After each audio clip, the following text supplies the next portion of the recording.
In 586 BCE, one of the greatest national tragedies befell the Jewish people when the Babylonians captured Jerusalem and exiled our nation to the four corners of the earth. In doing so, they also destroyed the first temple and hope of a Jewish national homeland. However, 70 years later, Persia conquers Babylon and the dream is rekindled.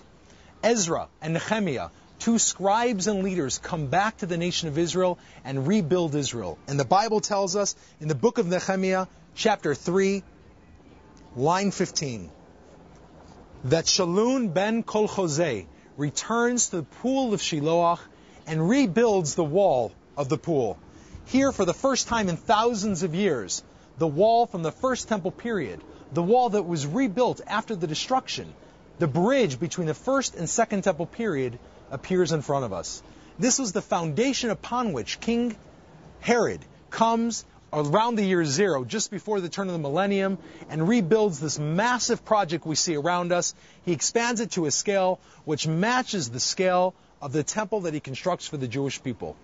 One cannot understand the connection between the temple and the city of David without understanding the pool of the Shiloach. This pool functioned as the national mikveh. This pool functioned as the national drawing water source.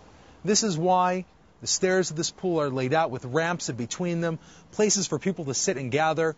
We can just imagine the Levites standing on these stairs with their flutes, playing their music with harmony as the people begin their journey up to the temple itself on Passover, Sukkot, and Shavuot. The discoveries of this pool have already startled the archaeological world. Let's go see a little bit of what we found.